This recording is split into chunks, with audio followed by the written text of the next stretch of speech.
The Indian market opens with cuts on weak global cues. All sectors apart from the FMCG trade with losses. The Nifty gives up that 26,000 mark. The broader market too seeing deeper cuts. Indigo's operations return to normalcy with the airline running over 2,000 flights on the 13th of December. The stock is now the top gain on the Nifty ahead of its inclusion in the Sensex on Friday. Amber Enterprises rallies as the management reiterates its guidance of industry-leading growth, expecting 10 to 15% growth in the room AC segment and 35 to 40% growth in the electronics business. Godavari Power is up close to around 3% as it announces that it will enhance the capacity of its battery energy storage system project from 10 gigawatt watt hours to around 40. The investment is also more than doubled to 1,625 crore rupees. Home furnishings retailer Wakefit Innovation sees a subdued debut on D Street. Stock lists flat, thereafter falls to a 10% discount to its issue price and now recovers and still sitting with a cut of 4% from its issue price. Don't go anywhere because the management will join us shortly on Chartbusters.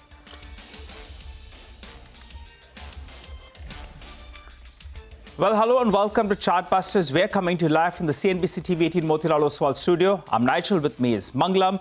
And the market's, well, in a bit of a funk as we speak, though we've recovered considerably from the low point of the day. From trading closer to around 25,900, we're at around 26,000.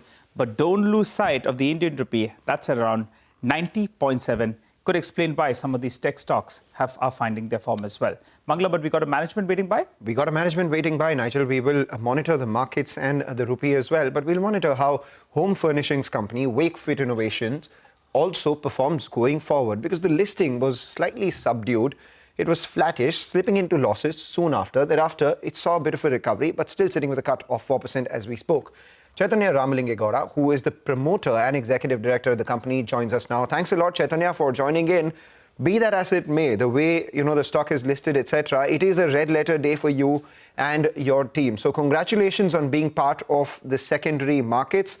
Welcome to the markets, as they say.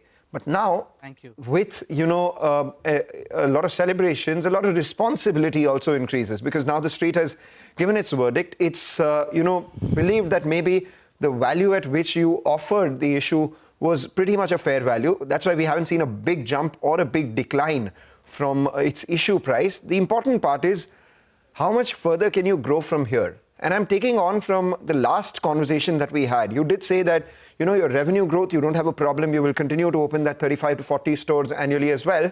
But you left us with a bit of a tease. You said that there is a much higher headroom for margins. So if you could give us a sense on how much higher can margins go from here, because the first half margins were around 12%, which was a big jump from what we saw earlier. Can we see margins around that 15, 16, 17% in the near future? If yes, then by when? Yes, definitely. As you know, furniture is a new category that we entered barely about 3.5 years ago. So this is a category which has a huge touch and feel element, and that is exactly the time we also went in for omni-channel expansion. Till that 3 year ago period, we were a pure online company, but now we've evolved into a full-fledged omni-channel company where customers can research anywhere online, buy anywhere offline, or vice versa. So that is going to continue. But when I talked about margin improvement, a lot of the juice is going to come from furniture. Like I said, because it's just a 3-year-old venture, plus we put up one of India's largest greenfield projects to manufacture furniture in Hosur. It's beyond Hosur. And that is where it's state-of-the-art, world-class, furniture manufactured by robots, completely automated, and that is where the utilization is steadily going up. And this factory has the potential to take furniture to 3x revenue from where we are currently. So that is a big fixed cost absorption coming our way, where we are sweating the fixed asset. Secondly, as the density of orders from specific pin codes is growing in furniture, supply chain cost, which is a large part of furniture's unit economics, gets better and better, because the truck and the carpenter spend more time in the consumer's home as opposed to being on the road going from home to home. So those are two big levers in front of us in terms of improvement for margins at a company level. Mattress and accessories are already a very mature business, and there again they will contribute another 1 or 2% margin improvement from their side. Although they are mature, there's still small headroom left there. So those are the three sources from where we believe that margin can improve further, quite sustainably, not a flash in the pan. And unlike a tech company, what we do pays off every quarter. So you've given us a sense on margins work. from mattresses can increase by about 100 to 200 basis points. From furniture and furnishings, can we expect around 500 to 600 basis points increase? Yes, that could be the range that we've taken, and we will be chasing over the next 3 to 4 quarters. And that is primarily because of all these utilizations of middle mile trucks, warehouses, and production facilities that I talked about. All right. Hi, Chaitanya. Good morning. Good to see you in. This is Nigel on this side. Wishing you, your team, all the best, and we look forward to chatting up with you rather soon. Well, I want to press you a little bit more on the furniture part of the business. The furnishing part of the business. I think it's around 10% of your mix. So I think back of the envelope calculation will suggest that at peak revenue potential, what it can do, 360 to 400 crores. Will that be a fair estimate? I have to clarify something for you. Furnishing and decor is the small ticket size items, which is the 10%. Furniture, which is essentially sofas, that's 29%. Wardrobes, bed frames, that is already about 30%, yes. Got it. So the revenue potential you were talking about that can go 3x is on the furniture part of the business. Is that correct? Furniture, correct. Furniture. Correct. So that would mean that in the last year, you would have That's done correct. close to around 360 crores, very, very roughly, in this part of the business. And the capacity that you have as of now could potentially take it closer to 1,000 crores. Fair? Correct, correct. Got that. By when do you think you can hit this optimal level? The utilization is growing up every quarter, primarily because the growth rate of furniture category as a whole, with given the much larger TAM, is growing at about 25 to 30% year on year. Because of this growth rate, I'm talking about historically, because of this growth rate, we believe that this capacity is more than sufficient for the next 2.5 years or so. Because when we think of the next capacity expansion, we'll have to think 6 to 9 months in advance. So at that point in time, we'll have to take a call on whether we need more capacity and in which part of the country. So basis what you're saying, furnitures can be about 1,000 crore business by FY28, just given the sort of utilization run rate and the growth rate you're projecting. Correct. It should be in that ballpark, given the much smaller base and growing at a faster clip than mattresses. Got that. So, 1,000 crores by FY28 comes in from furniture. Margins for that business, obviously, a lot higher. We are looking at some growth coming in your mattress industry as well. You said it's mature, but I'm sure, double-digit growth is what the industry is expected at. You will do slightly better than that, a couple of 100 basis points better than that as well. So, suffice to say, you could very well be about a 3,000 crore company in terms of revenue by FY28, given the growth in furnishings, furniture, and the steady growth rate in mattresses. And this compares with about 1,270 crores that you did in the previous financial year?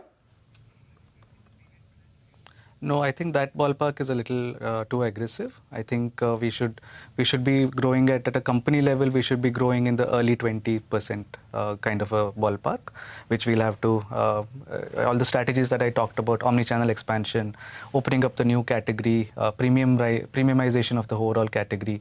All of those things will contribute to that estimated growth that we are projecting and working towards. 20% revenue CAGR is possible, and at the FY28 peak optimization level, what would your operating profits or EPS be? How should the street look at that? No, I think it's safe to say that the margin headroom is another 5 to 7% easily in the next 3 to 4 quarters itself. I would not want to provide guidance for a 2 or 3 year period because there's so many unknowns that we have to discover as we go along.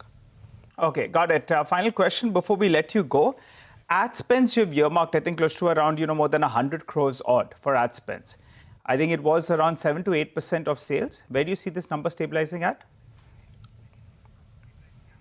Similar number. We are not a company that is artificially propped up through just huge ad spends. So we believe on a large revenue base, 7 to 8% is a very good number to continuously sustain, because we want to build memory structures, build steady investments in marketing. So we think that is more than sufficient for a steady period of time. Got it. All right. One more quick question. If I could ask you, squeeze it in, because looking at our ticker and Sunny, so the rupee that has depreciated. And I think as a percentage of your raw material requirement, more than 35% is imported. So is there a currency risk out here? Or have you hedged the rupee? If you could help us out with that. And are you looking at basically reducing your dependence on imports to get rid of this rupee uncertainty as well? Your take? Our raw material, like you said, most of it is sourced domestically. A small percentage is sourced internationally. But more importantly, we are always buying and keeping stock when the prices are very, very good, opportunistically, because we have a very healthy balance sheet.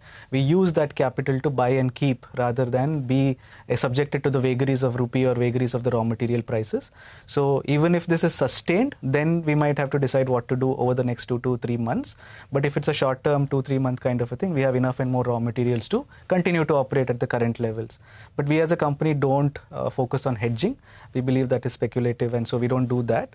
But we focus on this kind of a lowering of raw material prices on an average basis. All right. You don't believe in hedging because you believe that is speculative. I would believe otherwise, because if you don't hedge, then you are speculating on the trajectory of the rupee. But be that as it may, that's a conversation for another time. Today is a celebration day. The industry is quite different, where even if you hedge at that price, supply can be constrained. So we decided to do this approach over the last 10 years. Take that point. Wish you good luck for the next few years. Hopefully, all your projected targets are met. In fact, not just met, they are exceeded and as well. And the street is delighted, just the way your customers are, basis the sleep that they get on your products. But now the shareholders need to be delighted with the sleep that they get on the gains that they make on your issue as well. Wish you and your team, once again, a very good luck. Come back on the other side of the short break. We will talk about the markets full tilt. Shivangi Sarda joins in with a quick view.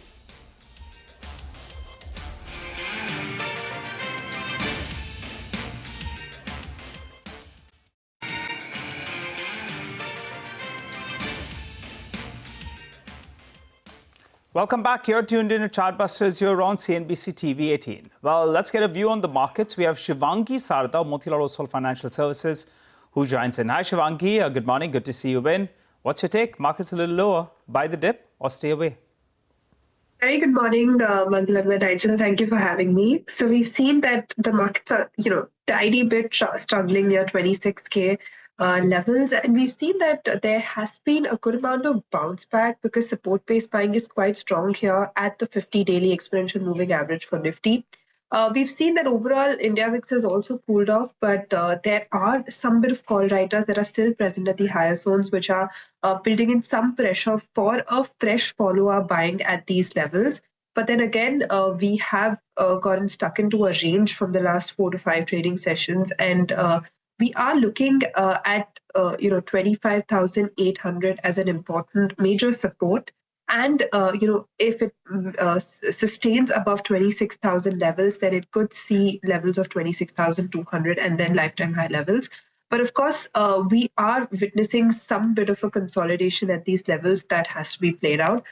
So buy and decline to continue, but intraday swings will be there and pressure will be intact. But as we compare Bank Nifty, this index has been, relevantly stronger. And we've seen that from the last 8 trading sessions, it has actually consolidated in a very narrow band, held on to the important support levels. And while the Nifty index showed weakness, this index, did not bend that much, which is quite a positive, thanks to the private heavyweight banks, which have contributed to the lot. Overall, we are expecting good amount of momentum in the banking and non-banking NBFCs rather, and we are expecting 59,750 and then 60,000 odd levels for Bank Nifty with a support of 58,800 mark. All right, Shivangi, you've given us your call on the indices. Individual stocks, is there anything that stands out? So individual stocks, first up, of course, as we discussed about the strength in Bank Nifty. So I pull out Axis Bank from that space, which is quite resilient. And we've seen on a month-on-month basis from the last 4 months, the stock has consistently made higher lows, which suggests that any small declines are being bought into. We've seen that from the last 8 trading sessions, the price and volume have been steadily rising higher with a positive divergence on the RSI indicator. The stock is perfectly respecting its key exponential moving average on the daily frame as well, so indicating a positive trigger over here. So recommending a buy with a target of 1335 levels for Axis Bank with a support of 1260 levels. And the second pick on my radar is IOC. This stock has witnessed quite a lot of momentum thanks to the global cues. And after the consolidation of the last 14 trading sessions, it has kind of attempted to come out of this level. And 166, which used to be a previous resistance, is now, it is now trying to surpass these levels and hold above it. We've seen that the stock has been trading in an upward sloping channel, and from the last 9 months, we've witnessed good amount of buying here as well. So this one's a buy here with the next, we're expecting the next targets of around about 173 here with a support of 162. All right, take that point, Shivangi. Thank you so much for that. You leave us with a couple of stock ideas. Let's get you some more ideas for profit. This one comes in from our colleagues at Money Control Pro, and today we have Lekha Badlani, who's joining in. Yes, so I'm positive on Craftsman Automation, as I think it's entering a strong multi-year growth phase driven by a couple of catalysts. One being their acquisition of DR Axion, which is helping Craftsman diversify its auto aluminium portfolio, which was previously skewed towards two-wheelers, has now shifted to a large percentage coming from passenger vehicles. Moreover, the capacity ramp-up at Bhiwadi and Hosur, solid order visibility from domestic and export customers, and margin recovery at Sunbeam from FY27 onwards should further lift profitability of the aluminium segment. Secondly, its powertrain division is also poised for a structural upswing with non-auto applications and global outsourcing opportunities supporting medium-term margin expansion. The company's German arm, Frauenberg, and its new Coimbatore facility positions Craftsman squarely in the fast-growing data center stationary engine market, a vertical expected to scale to $100 million in revenue by FY29 or 30, with half of the order book already secured. Additionally, the industrial and the engineering business offers steady cash flows to the company, with margin tailwinds expected as utilization rises across its new facilities. At 32 times FY27 estimated earnings is trading well below its 5-year average, underpinned by the accelerating growth drivers and long-term optionality from the data center power solutions. Craftsman offers a favorable risk-reward profile, and investors can consider accumulating the stock on market weakness. Well, good to see you, and as always, Lekha, thanks a lot for joining and giving us that update. Let's slip into a short break. We'll get you more on markets and stock-specific action on the other side.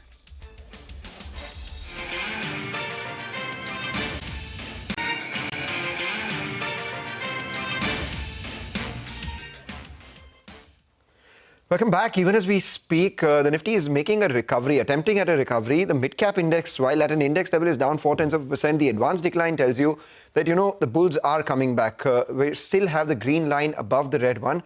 That's a positive, and a bunch of these stocks are moving. So we have around, 1,400 stocks which are advancing. KEI Industries, on the back of that order win, that stock is higher. We're seeing some traction in Britannia as well. The FMCG stocks doing extremely well, but don't lose sight of PVR. Suddenly, there's this fervor around movies, and maybe the listing of Dhurandhar has done well for the cinema industry. And typically, as we move towards the year end, the plate looks fairly good as well in terms of releases. All of that in a bombed out stock now reflecting it's a 7% up move that we're seeing on PVR. I think over the weekend it crossed the 300 crore mark, right? And this year I think there were very few films that managed. Sayara, I think, did it. Chava did it, and now we have Dhurandhar. Have you watched it? That's it? No, not yet, but I'm planning. I've got some pressure from wife. She says, when are we going to watch it? I suggest after you watch the movie, why don't you do that viral step which is on, right?